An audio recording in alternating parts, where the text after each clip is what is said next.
우리의 주님이 되신다는 기쁜 소식입니다. 우리는 이 복음대로 예수님을 우리의 주로 받아들이고 하나님의 백성, 또 하나님의 자녀가 되었고, 또 교회와 세상에서 예수님의 주 되심을 이루어가는 삶을 살아가고 있습니다.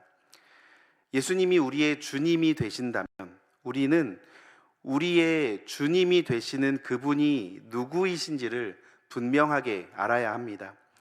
예수님을 주님으로 고백하면서도 나의 주인이신 그분이 어떤 분인지를 잘 알지 못하고 있다면 그것은 맹목적인 신앙일 뿐입니다.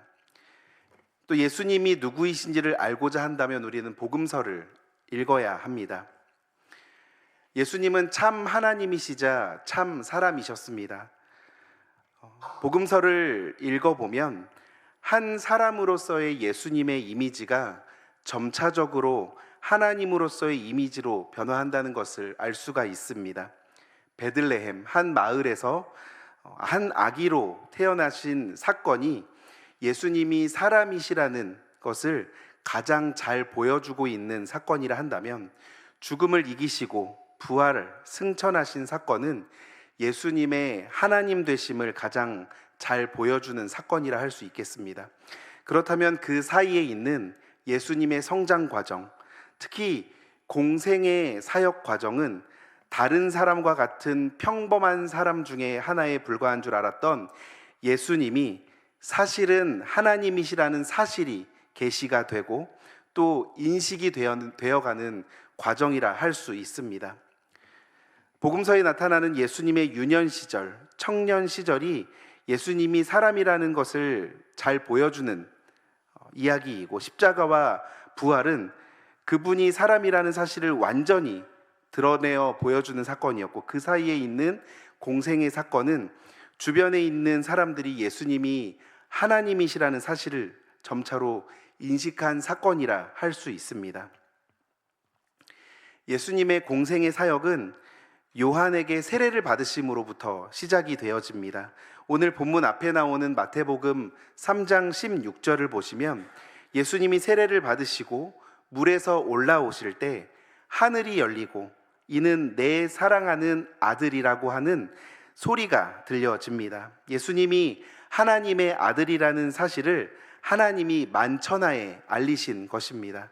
이 선언과 함께 예수님은 하나님의 아들로서의 공생의 사역을 시작하시게 됩니다. 그런데 복음서를 읽다 보면 본격적으로 예수님이 하나님의 아들로서 사람 앞에 나아가서 하나님의 복음을 선포하시기에 앞서서 한 가지 과정을 더 거치셨던 것을 알 수 있습니다. 그것은 그분이 광야에 나가 40일간 금식하신 후에 사탄의 시험을 받으신 일입니다. 우리가 흥미있게 볼 수 있는 것은 이 장면에 삼위일체 하나님이 모두 등장을 하고 있습니다. 3장 16절을 보시면 예수님이 세례를 받으신 후에 물 위로 올라오실 때 이는 내 사랑하는 아들이라는 하나님의 음성이 들리고 그분 위에 성령이 비둘기같이 내려옵니다. 그리고 이어지는 4장 1절을 보면 그 성령이 예수를 이끌어 광야로 나가게 됩니다. 이것은 하나님과 예수와 성령 삼위일체 하나님이 함께 등장을 하게 되는 성경에 흔하지 않은 장면입니다. 이렇게 삼위일체 하나님이 함께 등장을 하고 있다는 것은 이 장면이 매우 중요하다는 것을 우리로 하여금 알게 합니다. 그것은 이 장면이 예수님이 누구이신지가 계시되고 있기 때문입니다. 예수님이 하나님의 아들이시라는 것을 분명하게 가르쳐주는 장면입니다. 그런데 그 가르침은 예수님이 하나님의 아들이시라는 사실을 선포하는 것에서 끝나지 않고 더 구체적으로 하나님의 아들이라는 분이 도대체 어떤 존재인지, 또 예수님이 어떤 방식으로 하나님의 아들이 되시는지 그것을 가르쳐 줍니다. 그것이 오늘 본문인 광야에서의 시험입니다. 오늘 읽은 본문 3절과 6절을 보시면 마귀가 예수님을 시험할 때 네가 하나님의 아들이거든. 이렇게 해봐라 라면서 유혹합니다. 그런데 그것은 하나님 아들에 대한 보편적인 이해를 보여주고 있습니다. 하나님의 아들이면 이렇게 해야지. 너도 그렇게 해봐 하는 시험입니다. 마귀는 그렇게 보편적으로 이해된 하나님 아들의 모습을 예수님에게 제시하면서 너도 그런 방식으로 사람들에게 하나님의 아들인 것을 드러내어서 사람들을 이끌고 그 사람들에게 영향력을 발휘해라, 이렇게 유혹하고 있는 것입니다. 그러나 예수님은 하나님의 아들이 그런 존재가 아니라는 것을 가르쳐 주십니다. 그리고 사탄이 제시한 것과는 정반대의 방식으로 하나님 아들로서의 공생애를 시작하십니다. 우리가 이 본문을 읽을 때 많은 경우에 마귀의 시험의 내용에 주목해서 이 본문을 읽습니다. 돌로 떡을 만들어라. 높은 곳에서 뛰어내려라. 내게 엎드려 경배해라. 그러면 이 세상 모든 나라와 영광을 너에게 주겠다. 그 시험의 내용이 무엇일까에 집중해서 이 본문을 읽습니다. 그러나 그만큼 중요한 것이 그 시험에 반응하고 있는 예수님의 모습입니다. 예수님께서 그 세 가지 시험에 어떻게 반응하시고 또 대응하셨는지를 잘 이해하는 것이 더 중요합니다. 우리가 마귀의 시험을 이해하는 것은 우리를 시험하는 마귀의 전략이 무엇일까? 이것을 아는 것이 중요하다는 것입니다. 그런데 그 마귀의 전략을 가장 잘 아는 분이 누구겠습니까? 시험 당하신 예수님 자신이 가장 잘 아실 것입니다. 그렇기 때문에 예수님께서 이 시험에 어떻게 반응하셨는가, 또 어떻게 대응하셨는가, 그것을 잘 읽다 보면 사탄의 시험이 이거구나, 사탄의 시험의 내용이 이거구나 라는 것까지 우리가 함께 알 수 있다는 것입니다.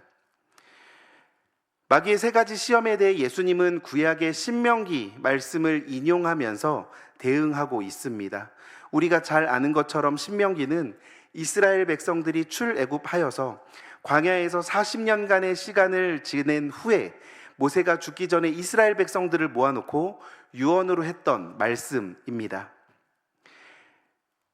광야에서 주셨던 말씀입니다. 그래서 예수님은 그 광야에서 주셨던 말씀을 인용하면서 광야에서 받고 계시는 예수님의 시험에 대응하고 계시는 것입니다. 우리가 이 모습을 통하여서 이 본문을 이스라엘 광야 생활과 연관해서 배울 수가 있고, 또 그 시험에 반응하고 있는 예수님의 모습을 통해서 그 시험의 본질이 무엇인가를 알 수가 있습니다. 그 세 가지 시험을 함께 살펴보도록 하겠습니다. 마귀의 첫째 시험은 돌로 떡을 만들라는 것이었습니다. 이 시험은 예수님의 인성과 신성을 함께 잘 보여주고 있습니다. 먼저 이 시험은 예수님이 우리와 같은 사람으로서 밥을 먹지 않으면 배고픔을 느낀다는 것을 잘 보여줍니다. 만약 예수님이 밥을 안 먹어도 배고픔을 느끼지 않으시는 분이라면 이것이 시험이 되지 못했을 것입니다. 그러나 예수님은 이미 40일을 금식하셨고 극단적인 배고픔 중에 있는 그 상황에서 이 시험을 받으셨던 것입니다. 예수님도 우리와 동일한 사람의 한계를 가지신 분이라는 사실을 우리가 알 수 있습니다. 동시에 이 시험은 돌을 떡으로 만들 수 있는 능력을 가지신 하나님의 아들이시라는 것을 보여줍니다.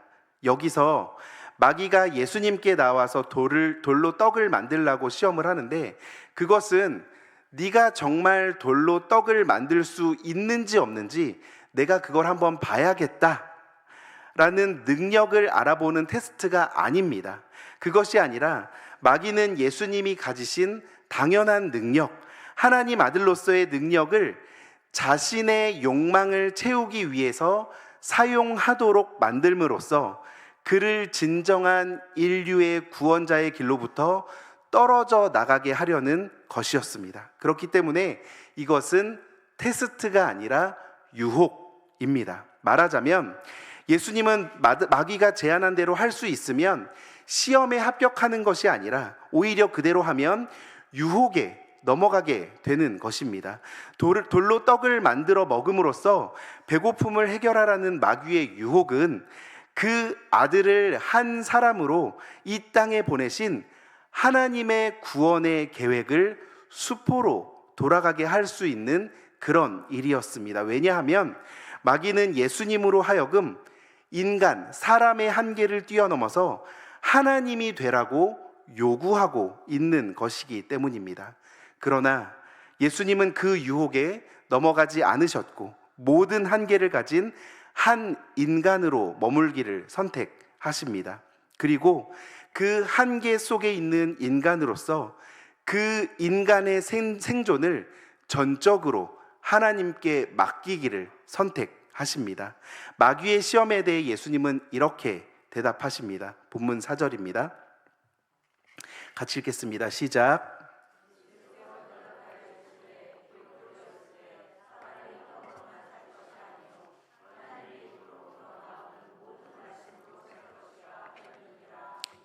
아멘. 이 말을 얼핏 들어보면 육체의 양식과 영혼의 양식을 대조하고 있는 것처럼 보입니다. 밥을 먹으면 몸만 사는 것이 아니라 말씀을 먹어서 영혼이 살아야 한다는 것으로 말입니다. 우리가 이 말씀을 이렇게 읽어온 경향이 있고 또 그 해석이 다 틀렸다고 할 수도 없습니다. 그러나 그 구절이 인용되고 있는 신명기 8장 3절의 맥락에서 보면 이 말씀은 그것과 조금 다릅니다. 신명기 8장 3절을 함께 보겠습니다. 앞에서 말씀드렸던 것처럼 신명기는 모세가 이스라엘 백성들에게 유언으로 했던 설교입니다. 그 가운데 8장 3절에서 모세는 이렇게 말합니다. 함께 읽습니다. 시작. 너를 낮추시며 너를 줄이게 하시며 또 너도 알지 못하며 내 조상들도 알지 못하던 만나를 내게 먹이신 것은 사람이 떡으로만 사는 것이 아니요 여호와의 입에서 나오는 모든 말씀으로 사는 줄을 내가 알게 하려 하심이니라. 광야는 메마른 땅이고 먹을 것을 구하기가 어려운 곳입니다. 그렇기 때문에 많은 사람들이 오랜 시간 광야에서 생활한다는 것은 하나님의 전적인 보살핌 없이는 불가능한 일입니다. 그 보살핌의 증거가 무엇입니까? 만나입니다. 이스라엘은 그 많은 사람들이 광야에서 40년을 떠돌면서도 굶어 죽지 않았는데 그 이유는 하나님께서 만나를 내리셔서 그들을 먹이셨기 때문입니다. 만나를 통해서 하나님은 이스라엘 생존이 전적으로 하나님께 달려 있다는 사실을 알게 하셨습니다. 만나 역시 오늘 우리가 영혼의 양식이라고 말하는 어떤 정신적이고 영적인 양식이 아닙니다. 만나는 우리 육체의 양식입니다. 그런데 그 만나를 가리켜서 하나님의 말씀으로 사는 것이라고 말하고 있습니다. 여기에서 말씀으로 번역되어진 히브리어 단어는 대체적으로 전체 모두 이렇게 번역을 하게 되지만 사물, 어느 것으로 번역을 하기도 합니다. 그러니까 신명기 8장 3절에서 사람이 떡으로만 사는 것이 아니라 하나님의 말씀으로 산다는 것은 육체의 양식만 먹고 사는 것이 아니라 영혼의 양식도 먹어야 한다, 이런 뜻이 아니라 우리의 생존, 우리의 모든 삶이 하나님께 달려 있다는 것을 말하고 있는 것입니다. 하나님께서 이스라엘 백성들을 광야에서 만나로 먹이셨는데 그것은 사람이 떡으로만 사는 것이 아니라 하나님으로부터 나오는 모든 것으로 살 수 있다고 알려주고 있습니다. 만나를 먹여서 살게 하신 것은 우리의 생존이, 우리의 삶이 음식을 준비하고 먹는 우리의 노력에 달려있는 것이 아니라 전적으로 하나님께 달려있다, 그것을 알려주시기 위함이었다는 것입니다.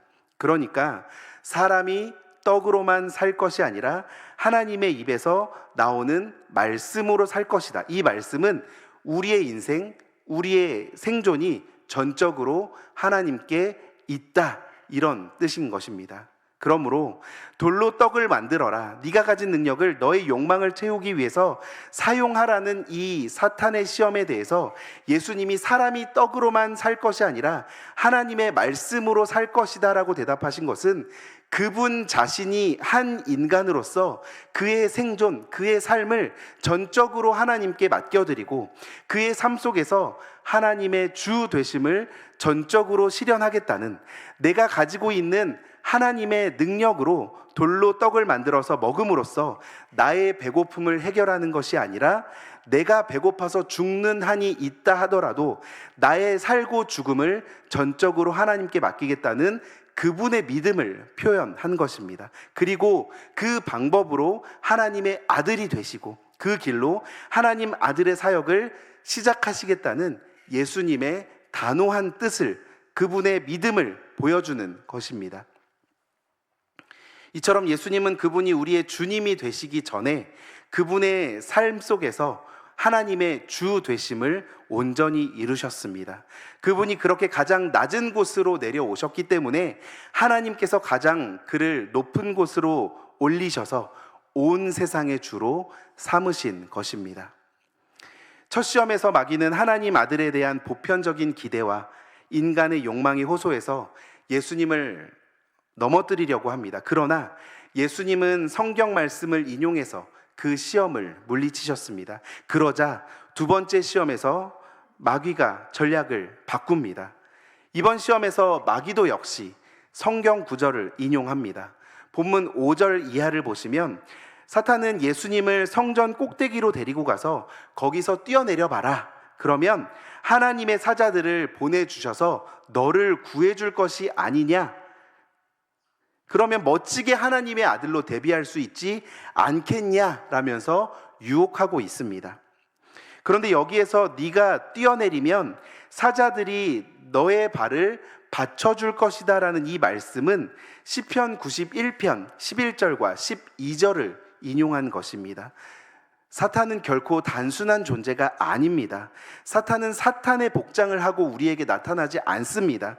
사탄은 하나님의 말씀을 들고 우리를 시험합니다. 그런데 예수님은 그 유혹에 대해서 7절에서 또 다른 말씀으로 대응하고 있습니다. 7절을 같이 읽어보겠습니다. 시작.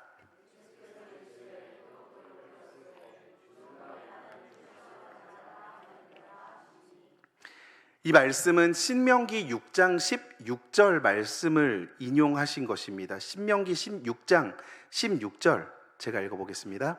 너희가 마사에서 시험한 것 같이 너희의 하나님 여호와를 시험하지 말고.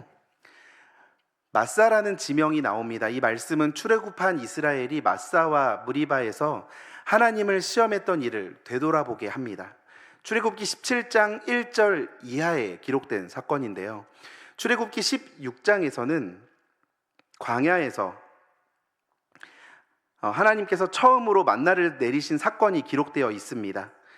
예수님의 시험 본문과 연결이 되지 않습니까? 만나 사건 이후에 마사 이야기가 나옵니다. 그리고 바로 뒤 17장에서 마사의 사건이 일어납니다. 출애굽기 16장에서는 이스라엘은 광야에서 하나님께서 내리신 만나와 메추라기로 살아가는 경험을 합니다. 기적을 경험합니다. 그들의 삶이 그 자신에게 달려있지 않고 전적으로 하나님께 달려있다는 것을 사람이 떡으로만 살 것이 아니라 하나님의 입에서 나오는 모든 것으로 산다는 것을 이미 경험했습니다. 그런데 17장 1절로 가면 그 이스라엘이 다시 물이 없다고 불평하면서 모세에게 항의합니다. 왜 우리를 애굽에서 데리고 나왔느냐? 우리와 우리 자식과 가축들을 다 목말라 죽게 할 작정이냐? 따지면서 말입니다. 그래서 모세는 하나님께서 시키시는 대로 한 바위를 쳐서 물이 나오게 합니다. 그 사건으로 인해서 마사라는 지명이 생기게 되는데 출애굽기 17장 7절은 이렇게 설명합니다. 17장 7절입니다. 그가 그곳 이름을 마사 또는 브리바라 불렀으니 이는 이스라엘 자손이 다투었음이요 또는 그들이 여호와를 시험하여 이르기를 여호와께서 우리 중에 계신가 안 계신가 하였음이더라. 브리바는 다툼, 대듬이라는 뜻을 가지고 있고 맞사는 시험이라는 뜻을 가지고 있습니다. 맞사에서 이스라엘이 하나님을 시험합니다. 그 시험은 하나님에 대한 불신으로부터 시작이 됩니다. 그들은 이미 만나로 배부른 경험을 했음에도 불구하고 여전히 하나님을 신뢰하지 않습니다. 여전히 물이 없다고 불평합니다. 하나님을 믿지 못했습니다. 그렇기 때문에 성전 꼭대기에서 뛰어내리라는 이 마귀의 두 번째 시험에 대해서 예수님께서 응답하신 하나님을 시험하지 말아라, 이 말씀은 하나님을 향한 예수님 자신의 전적인 신뢰를 표현하고 있는 것입니다. 성전에서 뛰어내리는 것은 하나님을 시험하는 것이고, 그것은 하나님에 대한 불신을 표현하는 것입니다. 왜 뛰어내리겠습니까? 마음이 급해서입니다. 그 방법으로 이루려고 하는 겁니다. 우리의 마음으로 이루어 보려고 하는 것입니다. 하나님께서 이루시도록 기다리지 못하기 때문에 그 뛰어내림 자체가 불신의 행동이라는 것입니다. 그러나 예수님은 하나님을 불신하지 않으시고 전적으로 하나님을 신뢰하고 있다는 것입니다. 주 너의 하나님을 시험하지 말아라, 이 말씀의 의미입니다. 예수님은 이제 우리의 주님으로 우리가 신뢰할 대상이 되실 분이지만, 그에 앞서 그분 자신이 하나님을 전적으로 신뢰하심으로 우리 믿음의 모범이 되어주신 것입니다. 둘째 시험에도 실패한 마귀는 마지막으로 8절에서 예수님을 지극히 높은 산으로 데리고 가서 세상 모든 나라와 그 영광을 보여주면서 예수님에게 말합니다. 만약 나에게 엎드려서 경배하면 이 모든 것을 너에게 주겠다. 세 번째 시험입니다. 그러자 예수님은 9절에서 신명기 6장 13절의 말씀을 인용하여 말씀하십니다. 주 너의 하나님께 경배하고 다만 그를 섬겨라. 신명기 6장 13절을 함께 볼 텐데요, 이 말씀은 신명기 6장 10절부터 이어지는 말씀입니다.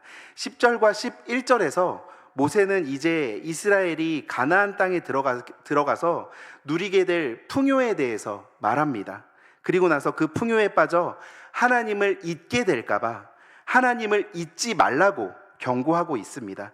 첫 번째 시험, 돌로 떡을 만들어 먹으라는 시험이 사람이 당할 수 있는 가장 극한 고통과 박탈과 낮은 자리에서 당하는 시험인 것을 의미한다면, 이 세 번째 시험은 넘치는 풍요로 인해서 그 풍요에 찌들어서 하나님을 잊게 될 그 위험을 시험하고 있는 것입니다. 신명기 6장 12절과 13절 말씀을 같이 한번 읽어보도록 하겠습니다. 시작.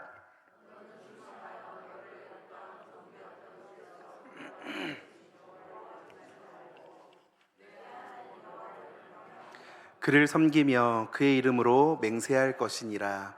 아멘. 보신 것처럼 주 너의 하나님을 경배하고 그분을 섬기라는 마태복음 4장에 나오는 이 예수님의 말씀은 신명기 6장 13절을 인용하고 있는데, 신명기의 말씀은 말씀드렸던 것처럼 이스라엘이 풍요 가운데 하나님을 잊게 될 것을 경고하고 있습니다. 이 말씀을 배경으로 오늘 본문인 마태복음 4장을 이해해 볼 수가 있습니다. 마귀는 자기에게 엎드려 절하면 세상의 모든 나라 그리고 모든 영광을 주겠다 유혹하고 있습니다. 그러나 이미 신명기가 경고하는 것처럼 예수님은 그 모든 나라와 그 영광과 소유와 권력이 결국은 하나님을 향한 믿음을 방해하는 것들에 불과하다는 것을 너무나도 잘 알고 계셨습니다. 예수님의 관심은 그런 것들에 있지 않았습니다. 예수님은 오직 하나님만을 경배하고 하나님만을 섬기는 것, 하나님의 주 되심을 그의 삶에서 온전히 이루시는 그 일에만 관심이 있습니다.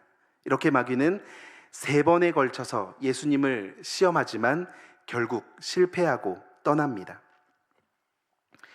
요약해보자면 그것은 주 되신 하나님을 향한 예수님의 신뢰를 허물려는 것이었습니다. 하나님을 향한 신뢰가 흔들릴 때 우리는 내 힘을 믿고 의지합니다. 하나님을 믿고 기다리느니 그냥 살겠다. 언제까지 기다릴 수 있겠습니까? 생각해보면 내 삶에 하나님 안 오시지 않습니까? 그러니까 내가 가지고 있는 능력과 인맥과 지식과 가지고 있는 그것들로 해결하려고 하게 되는 것입니다. 왜 내 것으로 해결하려고 합니까? 하나님을 믿지 못하기 때문입니다. 하나님을 신뢰하지 못하기 때문에 내 생존, 내 삶을 전적으로 하나님께 맡겨드리지 못하고 내 능력으로 떡으로 만들려고 합니다. 하나님을 신뢰하지 못하기 때문에 하나님께서 하시도록 기다리지 못하고 높은 곳에서 뛰어내리는 극단적인 방법으로 하나님의 능력을 끌어내려 보려고 합니다. 하나님께서 능력을 발휘하지 않으시니까 내가 뛰어내림으로 하나님께서 능력을 발휘하도록 끌어내는 것입니다. 하나님을 신뢰하지 못하기 때문에 마귀에게 절하는 어리석은 방법으로 눈에 보이는 풍요와 명예와 권력과 지위와 이런 것들을 얻으려고 하고 거기에서 평화와 만족을 얻고 누리려고 합니다. 그러나 예수님은 전적으로 하나님을 신뢰하셨기 때문에 그가 가지고 있는 능력을, 하나님 아들로서의 능력을 충분히 사용할 수 있음에도 불구하고 그 능력을 자신의 생존을 위해 사용하지 않으셨고 높은 곳에서 뛰어내리는 극단적인 방법으로 하나님을 시험하지도 않으셨고 눈에 보이는 소유와 권력을 가지려고도 하지 않으셨습니다. 오히려 예수님은 온전히 하나님을 신뢰하셨기 때문에 전적으로 하나님만을 의지하는 한 사람이 되셨습니다. 어쩌면 그것은 사람으로서 예수님의 가장 무력해 보이는 모습일 수도 있습니다. 그러나 사실은 그 무력해 보이는 모습에서 예수님의 진짜 능력을 볼 수가 있습니다. 왜냐하면 그 무력하심을 통해서 하나님께서 그 안에 들어와 하나님의 능력을, 하나님의 주 되심을 드러내시기 때문입니다. 그것이 바로 예수님이 하나님의 아들이 되시는 길이었습니다. 우리도 그 길에서 예수님을 따라갈 수 있기를 간절히 바랍니다. 하나님을 전적으로 신뢰하고 자신의 생존을 온전히 내어 맡기셨던 그 예수님의 신뢰가 곧 우리의 신뢰가 될 수 있기를 바랍니다. 이것은 굉장히 어렵습니다. 우리가 아무것도 가진 것이 없을 때에는 지푸라기라도 잡는 심정으로 하나님을 향해서 손을 내밉니다. 그러나 우리 손에 쥐어진 것이 있을 때, 우리 손에 쥐어진 것이 많을 때, 그래서 하나님께 손을 내밀기 위해서는 우리 손에 쥐고 있는 것을 놓아야 할지도 모르는 상황에서 그 모든 것을 감수하면서 하나님께 손을 내민다는 것이 우리가 경험하고 있어서 잘 아시겠지만 결코 쉬운 일이 아닙니다. 우리의 주머니가 두둑해질수록, 우리의 지위가 높아질수록, 내 인맥이 조금 더 괜찮아질수록, 내가 알려질수록 우리는 하나님을 믿기가 더 어려워집니다. 그것보다는 더 큰 명예, 더 많은 풍요, 더 높은 자리를 가지기 위해, 지금 가진 것보다 더 많은 것을 얻기 위해 마귀 앞에 엎드리고자 하는 유혹이 더 강하게 우리를 찾아옵니다. 이런 가운데 오직 하나님께 경배하고 그분만을 섬기는 우리 모두가 되기를 간절히 바랍니다. 그렇게 하나님을 경배하고 하나님을 섬길 힘마저도 없을 때 그 모든 시험을 광야에서 친히 겪으신 예수님께서 우리를 도와주실 것입니다. 사랑하는 성도 여러분, 그 예수님께 우리의 마음을, 우리의 삶을 내어드릴 수 있기를 바랍니다. 하나님을 전적으로 신뢰하지 못하는 우리의 불신과 그 불신으로부터 나오는 두려움, 염려, 불안 모두 예수님께 내어드릴 수 있기를 바랍니다. 그래서 그 예수님이 우리를 도와주시고 이끄시는 삶을 살아갑시다. 주 예수 그리스도의 도우시는 그 은혜가 우리 모두에게 있기를 예수님의 이름으로 간절히 축복합니다. 기도하겠습니다. 사랑하는 하나님, 우리가 예수님의 그 믿음을 본받고 따라가기를 원합니다. 우리도 예수님처럼 하나님을 전적으로 신뢰하고 생존과 살아가는 방법, 모든 것을 주께 의지하며 우리 손에 있는 모든 것보다 더 하나님을 사랑하며 살아갈 수 있도록 도와주시옵소서. 그러나 우리의 믿음이 부족하고 연약하여 여전히 머뭇거리고 두려워하며 염려하고 있는 우리를 불쌍히 여겨주시고 우리에게 믿음을 허락하여 주셔서 또 우리의 믿음을 도와주셔서 그래서 우리가 그 믿음으로 살아갈 수 있도록 예수 그리스도의 믿음을 따라갈 수 있도록 우리와 함께하여 주시옵소서. 감사하신 예수님의 이름으로 기도드립니다. 아멘.